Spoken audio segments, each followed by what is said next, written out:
Anand cyber crime પોલીસની મોટી કાર્યવાહી ₹770 કરોડથી વધુના ફ્રોડ કૌભાંડનો આરોપી ઝડપાયો।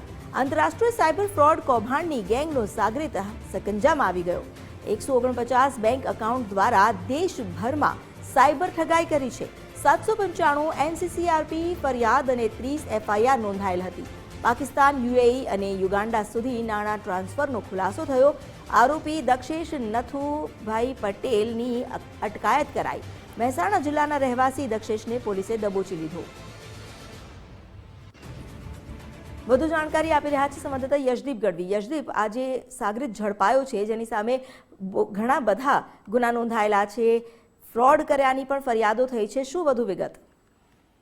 ચોક્કસથી અમિતા, જે પ્રમાણે આણંદ સાયબર ક્રાઇમ પોલીસે અસરકારક કામગીરી કરી બતાવી છે ને 770 કરોડ થી વધુનું આંતરરાષ્ટ્રીય સાયબર ક્રાઇમ કૌભાંડમાં એક જે મહત્વની કડી છે તેને ઝડપી પાડ્યો છે।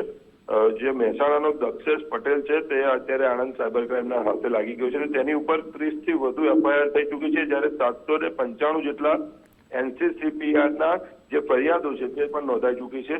તેના દ્વારા આ જે 149 જેટલા બેંક એકાઉન્ટનો ઉપયોગ કરીને દેશભરમાં અનેક લોકો સાથે ઠગાઈ કરવામાં આવી છે અને હાલ જે છે તેને આણંદ સાયબર ક્રાઇમ પોલીસે ઝડપી પાડ્યો છે અને આગળની તપાસ હાથ ધરી છે।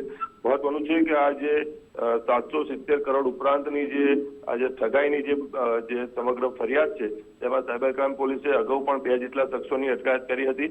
હજુ પણ 4 જેટલા શખ્સો જે છે તેમને પકડવા માટેની આગળની કવાયત આણંદ સાયબર ક્રાઇમ પોલીસ હાથ ધરી રહી છે। જી, આભાર આપનું જાણકારી આપવા માટે।